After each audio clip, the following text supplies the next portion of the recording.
이미지였습니다. 왼쪽 이미지는 목자와 양의 이미지고요. 오른쪽은 주인과 손님의 이미지입니다. 시편 23편은 두 가지 이미지를 우리에게 보여주고 있습니다. 다윗은 1절과 4절에서 목자와 양의 이미지를 통해서 하나님과 자신과의 관계를 묘사를 했고요. 그리고 5절, 6절에서는 주인과 손님의 그 이미지를 통해서 다윗 자신과 하나님과의 관계를 묘사를 했습니다. 자, 이 변화, 목자와 양의 관계에서 주인과 손님과의 관계로의 이 변화는 하나님이 목자로서 우리를 돌보고 인도하고 공급하실 뿐 아니라 그 목자이신 하나님은 우리의 주인으로서 우리를 위해서 잔치를 베풀어 주시는 분이라는 사실을 우리에게 시사해 줍니다. 자, 이것을 5절, 6절이 전하는 두 가지 중요한 사실을 통해서 좀 구체적으로 살펴보도록 하겠습니다. 5절, 6절이 전하는 두 가지 중요한 사실은 첫 번째는 하나님께서는 단순히 우리의 목자가 되어서 인도하실 뿐 아니라 우리를 자신의 집으로 초대하여 주시는 분입니다.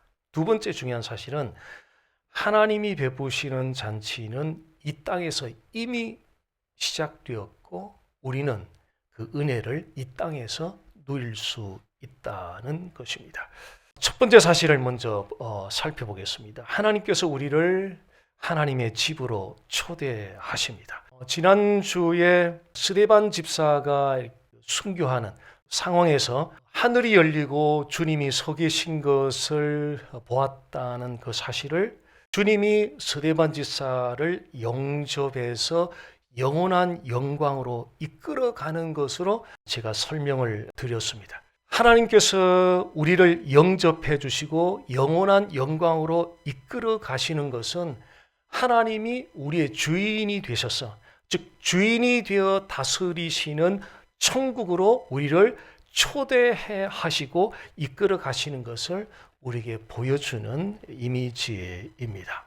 손님을 초대하면 우리는 모든 좋은 것들로 대접하기를 원합니다. 하나님께서도 우리를 초대하시면서 천국의 온갖 좋은 것들로 우리를 대접해 주시기를 원하십니다. 하나님이 우리에게 베풀어 주기를 원하시는 그 내용들 좀 구체적으로 살펴보겠습니다. 첫 번째는 하나님은 우리를 위해서 잔치를 베풀어 주십니다. 즉 하나님이 우리를 자신의 집으로 초대를 하셔서 그 다음에 우리를 위해서 무엇을 해주시는가 보니까 잔치를 베풀어 주십니다.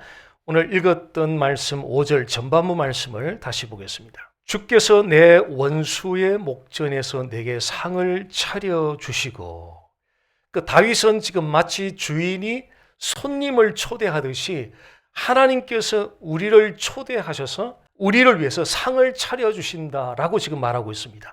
여기서 상은, 테이블은 음식이 차려진 식탁, 그 테이블을 가리킵니다. 그런데 다윗이 지금 이 표현을 쓰는 것은 식탁, 테이블 자체를 지금 말하고 싶은 것이 아니라 그 테이블에 차려진 음식에 관해서 다윗이 지금 말하고 있습니다.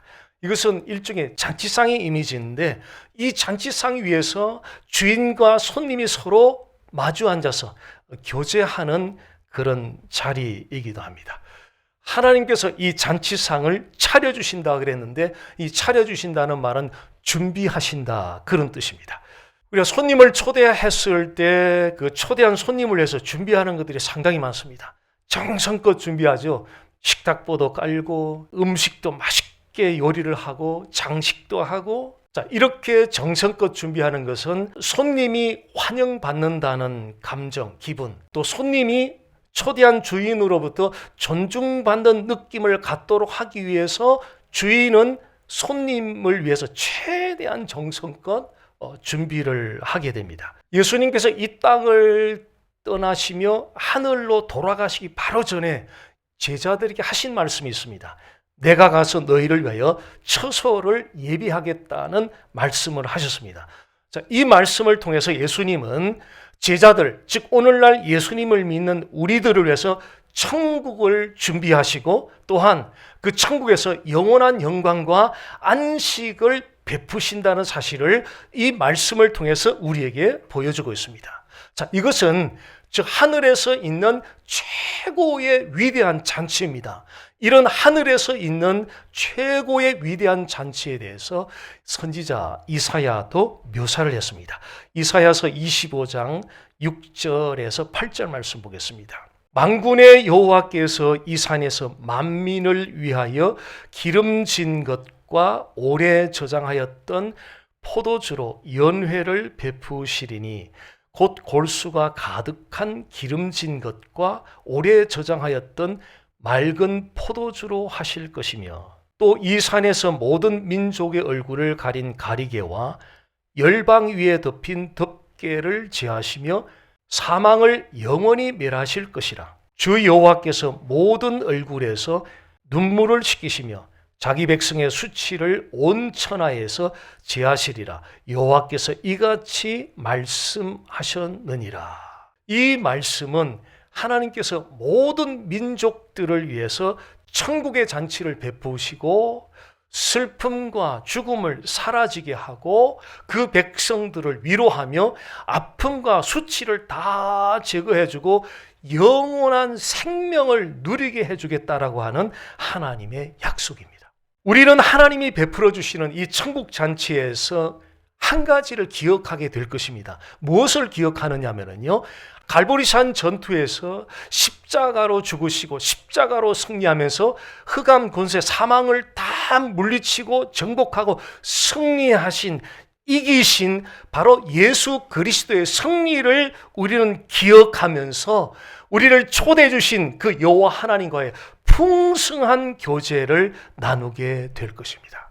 이 천상의 잔치는 단순히 축하하는 셀러브레이션 정도가 아니고요, 하나님의 구원 계획이 완성된 순간이면서 모든 눈물과 모든 슬픔과 모든 고통과 죽음마저 다 사라져버린 자리입니다.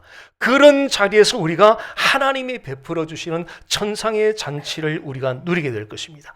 자, 거기서는 우리에게 더 이상 부족함이 없어요. 여기서는 부족한 게 너무너무 많아요. 두려운 것도 너무 많아요. 그런데 거기서는 부족한 것도 없고 두려운 것도 없고 하나님의 평안과 하나님의 사랑 안에서 얼굴과 얼굴을 페이스 투 페이스 서로 마주하면서 그분과 교제하게 됩니다. 이거는 실제 상황입니다. 우리가 한국에서 미국으로 오면서 한 번도 안 와봤지만 미국이 없을지도 모른다라는 의심을 가지고 비행기를 타고 이곳에 온 사람은 아무도 없습니다. 당연히 있다고 확신을 가지고 왔죠. 확신을 가지지 않아 당연하다고 생각하고 왔습니다. 그보다 더 당연한 것, 더 확실한 것은 바로 천국이 있고 천국에서 그분이 잔치를 그의 백성들을 베풀어 주신다는 사실은 너무나 분명한 사실입니다. 자, 이 사실은 우리가 이 땅에서 겪는 고통이나 아픔이 영원하지 않다는 것을 시사해 줍니다.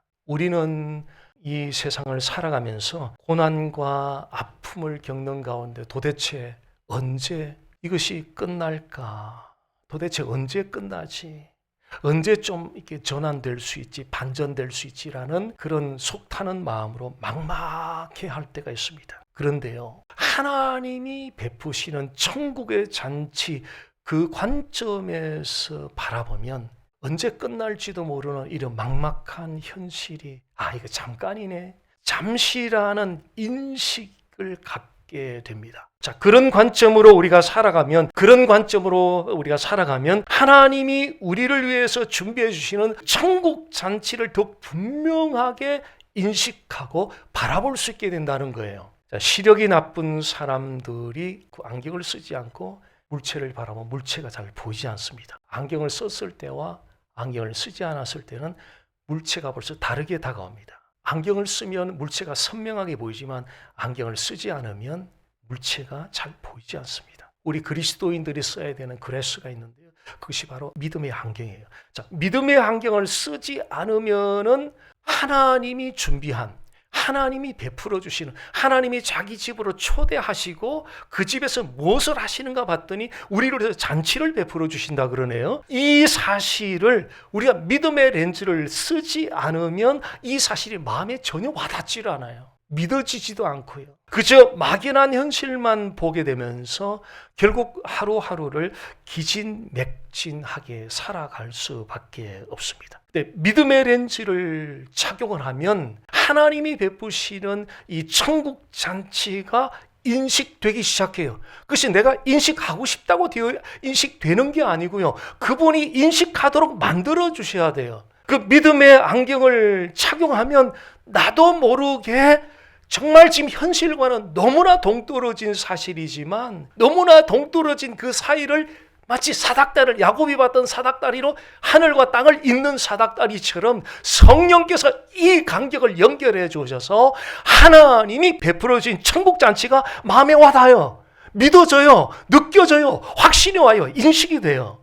그러면서 삶에 대한 소망이 생기기 시작해요. 막막한 상황 가운데서 천국 잔치에 대한 인식이 희미해질 때에 예수 그리스도의 말씀, 성경 말씀을 빨리 취하십시오. 제가 어제는 새벽 아침 예배를 마치고 나서 혈압약을 먹는 걸 깜빡 잊어버렸어요. 잠자기 전에서 생각이 난 거예요. 그때 이제 제가 먹으려고 하니까 제 아내가 지금 먹지 말고 내일 아침 먹으라고. 근데 제가 꼭 먹어야 되겠다. 그래서 먹고 이제 잠자리 들어갔거든요. 이렇게 우리 몸에 필요한 약들은 어떻게 해서라든지 먹잖아요. 막막해서 현실을 마주하기가 정말 두렵기도 한 그런 상황이 우리가 찾아올 때 빨리 하나님이 베푸시는 천국의 잔치를 인식해야 되는데 그게 내가 인식하고 싶다고 되는 게 아니거든요. 어제 은혜 받았다고 오늘 그 은혜가 연결되는 게 아니에요. 그냥 믿음은 현재 그 믿음을 우리가 갖기 위해서는 그리스도의 말씀을 취해야 돼요. 그리스도의 말씀을 취하면 그 말씀이 우리에게 믿음의 렌즈를 이렇게 끼워줘요. 그리고 믿음의 렌즈를 이미 착용하고 있죠. 그리스도인들은. 그런데 너무 뿌여요. 여러 가지 오염된 것들이 들어와서 믿음의 렌즈를 착용은 했는데 안 보이는 거예요. 마음에 와 닿지 않는 거예요. 이것이 클리어하게 깨끗해져야 선명하게 다가와서 마음에 닿는데, 근데 그리스도의 말씀을 취하면 그 말씀이 여러 가지 요소들로 오염되어서 믿음의 렌즈가 뿌옇게 되어 있는 부분을 깨끗하게 닦아주니까 선명하게 보이는 거예요. 믿어지는 거예요. 마음에 와 닿는 거예요. 하나님은 우리를 자신의 집으로 초대해 주시고 이어서 우리에게 기쁨과 평안으로 가득 채워주십니다. 하나님이 우리를 초대해서 무슨 일을 하시는가 봤더니 첫 번째는 잔치를 베풀어 주시고 두 번째는 그 잔치 가운데 우리에게 기쁨과 평안으로 가득 채워주십니다. 오늘 본문 5절 후반부 말씀 보겠습니다. 주께서 기름을 내 머리에 부으셨으니 내 잔이 넘치나이다. 고대 중동 지역에서는 손님을 환영하는 의미로 기름을 부었다 그래요. 손님들에게. 이것이 일반적인 그 당시 예절이라고 그래요. 그 의미는 여행 중에 피곤하고 지친 그 손님을 환영하는 그런 의미가 있고, 또 하나는 피곤하고 지친 그 여행객들에게 기쁨과 평안을 제공한다는 의미가 이 기름을 붓는 이 예절 가운데 담겨져 있다고 합니다. 우리는 때로 인생의 광야를 지나면서 이스라엘 백성들만 광야를 지난 게 아니고요. 인생 이 자체가 광야예요. 이 자체가 광야. 구름 기둥 없이는 한 치 앞도 광야길을 못 걸어갔던, 구름 기둥이 움직이면 같이 움직이고 멈추면 같이 멈췄다는 것은 인도함, 즉 구름 기둥이 인도하면서 한 걸음도 못 나가는 것이 이스라엘 백성들이었다는 거예요. 자, 그렇다면 이스라엘 백성들은 그 광야였다면 오늘날은 우리 인생 자체가 지금 광야라는 거예요. 그러면 그분이 인도하지 않으면 단 원 스텝도 우리는 움직일 수 없어요. 그래서 우리는 이 인생의 광야를 지나면서 메마르고 지칠 때가 종종 찾아옵니다. 벌써 우리 1월, 2월, 3월로 들어왔잖아요. 1월달 시작할 때 아주 프레시한 마음으로 시작됐지만 벌써 한 3월달로 넘어오는 이 기간 동안에 몇 번씩은 메마르고 지친 경험들을 하셨을 거예요. 우리가 육신에 가진 한계거든요. 그런데 하나님은 그렇게 메마르고 지칠 수 있는 우리들을 초대하여서 풍성한 잔치를 베푸시고 그 풍성한 잔치를 우리가 맛있게 먹고 누려주기를 원하십니다. 고대 준공직에서 주인이 손님들에게 기름을 붓는 이 예절은 오늘날로 말하면 성령께서 우리에게 기름을 부어주셔서 회복시키시고 기쁨과 평안으로 가득 채워주신다는 거예요. 예수님께서 마태복음 11장 28절에서 하셨던 말씀, 수고하고 무거운 짐진 자들아 다 내게로 오라, 내가 너희를 쉬게 하리라. 수고하고 무거운 짐진 자들은 죄짐, 율법의 요구 때문에 너무 부담스러워요. 무거운 부담감, 그리고 하루하루 살아가는 인생의 무게, 삶의 무게, 이런 것들을 짊어지고 가는 사람들을 가리켜서 수고하고 무거운 짐진 자들이라고 예수님께서 말씀을 하셨습니다. 바로 그런 사람들을 예수님께서는 초대하셔서 안식을 주시겠다라고 약속하고 있습니다. 그런데 이 안식은 단순히 육신적인 쉼을 주는 정도가 아니고요, 죄의 짐, 율법의 요구로 말미암은 부담감, 세상이라고 하는 그 하루하루의 무게로부터 벗어나서 예수 그리스도 안에 참 안식을 주시겠다는 뜻입니다. 오늘 우리 예배 가운데 시작 멘트, 서로 인사, 이게 다 예배거든요. 심지어 끝나고 식사도 예배고요. 다 우리 예배한 부분들이거든요. 근데 이 가운데서 우리가 주목해야 될 부분이 있어요. 예수님이 인바이트를 하면서 come to the church라고도 하지 않고 come to the Christianity, 기독교로 오라고 하지 않고 정확하게 가르쳤어요. come to capitalize M, E, come to me. 그러니까 예수님 자신에게로 와야 된다. 우리의 포커스가 그분에게로 가야 그분이 주시는 rest, 안식을 누릴 수 있다는 거예요. 다른 데로 가면은 결코 만날 수가 없어요. 그래서 예수님은 come to me, 내게로 오라고 말씀하셨어요. 인간의 노력이나 어떤 공로로는 도달할 수 없는 구원의 기쁨과 평안을 은혜로 주실 것에 대한 그 선언이 수고하고 무거운 짐진 자들아 다 내게로 오라, 내가 너희를 쉬게 하리라는 바로 약속의 말씀 속에 담겨져 있는 의미입니다. 바로 그 자리로 예수님께서 오늘 우리를 초대하고 계세요. 바로 그 자리로 초대하고 계세요. 우리의 노력으로 도달할 수 없는 그 구원의 기쁨과 평안을 은혜로 내가 주겠다라고 강력한 선언이에요. 이게 좀 아주 나이스한 초대장 같지만은 사실 예수님 쪽에서는 너무나 강력한 선포예요. 선포, 그냥 선언. 이리 와야 된다는 거예요. 이리 오지 않으면 안식을 못 얻는다는 거예요. Come to me, come to Jesus. 바로 그 자리로 가면은 예수님이 준비한 rest, 안식을 우리가 누릴 수가 있게 됩니다. 자, 믿음으로 이 초대에 응해서 나아가면 그분이 준비한 기쁨과 평안을 우리는 누릴 수 있거든요. 천당 가는 것도 중요한 이슈지만 하나님의 목적은 이 땅에 사는 동안에 영생을 확신하는 것도 중요하지만 그 영생을 enjoy, 매일매일 삶 속에서 그 영생을 즐거워하는 것을 볼 때 하나님이 만족하고 하나님이 영광 받는다는 거예요. 그런 면에서 매일매일 우리가 이걸 기뻐하고 즐거워하는 것 대단히 중요하거든요. 자, 그렇다면 믿음으로 초대에 응하기 위해서 우리가 무엇을 어떻게 할 수 있을까요? 가만히 있어도 기쁨과 평안, 예수님 주시는 안식이 우리에 찾아오는 것이 아니라 반드시 믿음으로 우리가 반응해야 된다는 거예요. 그 초대에 반응해야 된다는 거예요. 우리가 할 수 있는 일이 무엇이 있을까요? 이미 다 알고 계십니다. 새로운 것을 제가 말씀드려야 할 내용은 거의 없는 것 같아요.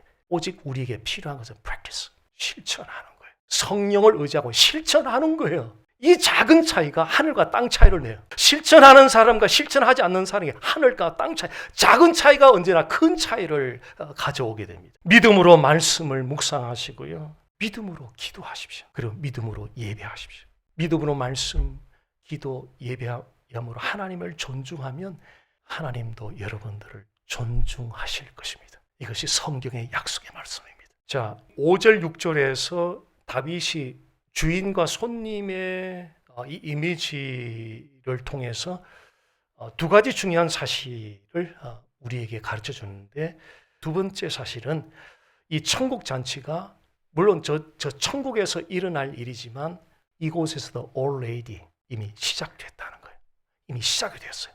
그리고 그 천국 잔치 은혜를 지금 현재 이곳에서 누릴 수 있게 되었다는 것입니다. 많은 사람들이 기독교는 이 땅에 사는 동안에는 모든 좋은 거 다 포기하고 천국에서 나중에 천국 가서 누리는 것이다라고, 그게 기독교라고 말하기도 합니다. 또 그렇게 생각하고요. 그런데 우리가 천국 들어가기 전에, 완전한 하나님 나라로 들어가기 전에 이 땅에서도 그 천국 잔치의 그 풍성한 것들을 하나님은 누릴 수 있는 은혜를 베풀어 주고 계신다는 거예요. 올레디 이미 시작이 됐다는 거예요. 그 천국 잔치는 완전한 천국에서만 일어날 일이 아니라 이곳에서도 이미 시작이 되었다는 거예요. 이미 시작되었기 때문에 이미 우리가 이것을 테이스트 맛볼 수 있다는, 그 은혜를 누릴 수 있다는 거예요. 어떻게 해요? 하나님과의 친밀한 사귐을 통해서 이 은혜를 누릴 수 있습니다. 다윗이 이 하나님과 친밀한 그 사귐을 경험하고 고백한 말씀이 오늘 6절 말씀입니다. 내 평생의 선하심과 인자하심이 반드시 나를 따르리니 내가 여호와의 집에 영원히 살리로다. 선하심이 반드시 따른다는 것은, 여기서 선하심은 하나님이 보시기에 선한 거예요. 자, 우리가 생각하기에 선해 보이는 것 말고요. 또 우리에게 필요하다고 생각하는 것 말고요. 하나님 보실 때, 우리 인생을 볼 때, 이게 지금 선하다라고 생각하는 것을 말하고 있는 거예요.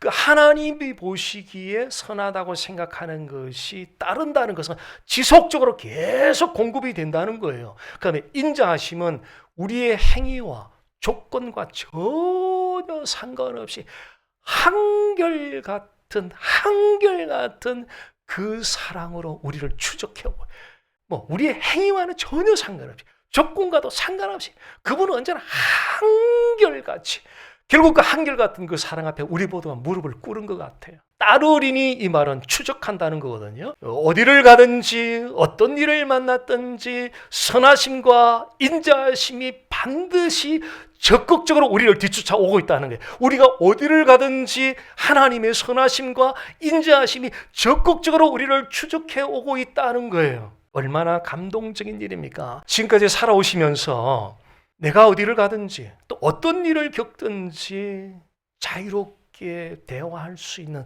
그 한 사람을 만난 적이 있으세요? 가까운 절친 관계보다는 좀 더 가까운 거죠. 내가 어디를 가든, 내가 무슨 일을 겪든 그 모든 것을 오픈해서 다 대화하고 나눌 수 있는 그 한 사람, 그 한 사람을 우리는 만나기가 너무너무 어려워요. 정말 쉽지 않아요. 그런데 다윗은 좋을 때나 나쁠 때나 어려울 때나 늘 그와 함께하는 하나님을 경험했어요. 좋을 때나 나쁠 때나 어려울 때나 한결같이 그와 함께 주는 하나님을 경험하고, 다윗의 입에서 나오는 이 노래를 한번 들어보세요. 내 평생에, 이거는 모든 순간이거든요. 내 평생이라는 좋은 일, 나쁜 일, 어려운 일, 모든 상황이 다 포함돼요. 그 모든 상황 가운데 여전히 하나님 보시기에 필요한 것들을 공급해 주시면서 한결같은 사랑으로 추적해오고 적극적으로 따라오며 함께 해주시는 그 하나님을 경험하고, 내 평생의 주의 선하심과 인자하심이 반드시 나를 따르리니. 목자 되신 여호와 하나님의 선하심과 인자하심이 우리가 좋을 때나 나쁠 때나 어려울 때나 우리를 붙잡아주고 계시고 우리를 세워주고 계신다는 사실에 대해서 어떻게 반응할 수 있겠습니까? 중요한 것은 이 사실이 성령을 통하여 우리 심장 속에 이렇게 플랜트 되는 거예요. 심기워지는 것이 필요해요. 이게 기독교의 맛을 느끼는 거예요. 우리 그 하나님을 taste and see that God is so good. 하나님의 선하심을 맛보아할지어다. 이게 기독교예요. 하나님의 선하심과 인자하심이 must, 나를 따른다는 이 사실. 상황이 나빠져서 불안할 때에 이거 한번 읊조려 보십시오. 내 평생에 천천히 반복적으로 성령이 가슴에 심어줄 때까지 내 평생에 하면서 내게 들이닥친 모든 상황들을 한번 떠올리게 해보는 거죠. 주의 선하심과 인자하심이 반드시 나를 따르리니. 이 읊조리는 가운데 성령이 같이 일을 하면서 머릿속에 있던 이 지식이, 진리의 지식이 마음속에 심기워지게 해요. 그 말씀이 우리 가슴속에 스며들면서 실제가 되면서 진짜 그 어려움을 박차고 오버컴할 수 있는 파워가 장착이 된다는 거예요. 세상에서 너희가 환난을 당하나 담대하라, 내가 세상을 이겼노라. 세상을 이긴 그 주님의 이기심이 나도 실제로 경험되기 위해서는 그 말씀이 내 안에 파고 들어와야 되거든요. 그 파고 들어오는 과정에서 가장 대표적인 방법이 그 말씀 자체를 읊조리게 될 때 말씀 속에 그분의 숨결이 담겨져 있어요.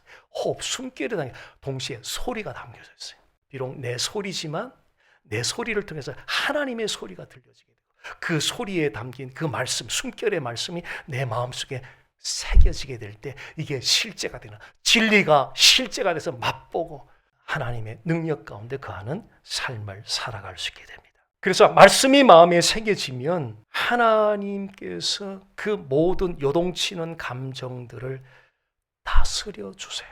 약이 아닌 정말 하나님의 은혜를 다스려 주시면 그 감정들이 조용히 차분하게 다스려지면서 오히려 더 굳은 마음이, 단단한 견고한 마음이 성령에서 세워지게 됩니다. 자, 목자이신 예수 그리스도와의 친밀한 사귐이 깊어지면 깊어질수록 선하심과 인자하심의 그 하나님을 더욱 풍성히 경험할 수 있어요. 이 경험하고 싶은 거예요. 하나님을 경험하고 싶은 거예요. 하나님을 경험하는 것이 세상을 이기는 힘이에요. 힘. 세상과 맞다 두어서 이길 수 있는 그 힘은 우리에게는 없어요. 지식으로도 안 돼요. 경험으로도 안 돼요. 노하우로도 안 돼요. 오직 하나님을 경험할 때 하나님을 즐거워하니 즐거움이 파워가 되네요. 힘이 되네요. 어디서 그 힘이 나오는지 그 힘으로 세상을 압도하며 갈 수 있게 된다는 거죠. 이것이 세상이 모르는 비밀이에요. 세상이 알 수도 없고 흉내낼 수도 없는 거예요. 창조주 하나님이 우리를 초대하셨다. NIM CD 메이어가 우리를 초대했다 그래도 오늘 밤잠 못 잘 거예요. 잠 한숨 못 자고 흥분되고 들뜬 마음에. 근데 창조주 하나님이 우리를 지목해서 그 천국 잔치에 초대했다는 거예요. 얼마나 놀랍고 아름다운 초대장입니까? 이 초대장에 실려있는 천국의 자치는 나중에 천국 가서 누리겠지만 이 땅에서도 그분의 선하심과 인자하심을 누릴 수가 있습니다. 예수님이 생명을 주신 목적은 그 생명을 풍성히 누리도록 하기 위해서, 우리의 영생을 주신 목적은 내게 영생이 있다라고 확신을 가지는 것은 이거는 불충분하다는 거죠. 영생의 확신이 들어왔다면 영생을 매일매일 즐기고 누리며 살 때에 하나님이 온전한 영광을 받는다는 거죠. 이것이 바로 예수 믿는 멋이라는 거예요. 예수 믿는 비밀이라는 거예요. 세상이 도저히 접근할 수 없는, 예수님 믿는 사람들만 누릴 수 있는 하늘의 축복이라는 거죠. 자, 우리는 여호와는 나의 목자라는 고백을 첫 시간에 했습니다. 그리고 죽음의 위협 앞에서 결코 두려워하지 않는 것은 주께서 나와 함께 하심이라는 고백을 했습니다. 오늘 마지막으로 내 평생에 주의 선하심과 인자하심이 반드시 나를 따르리니 고백할 수 있겠습니까? 예, 우리 모두의 고백이 되기를 주 예수님 이름으로 간절히 축복합니다.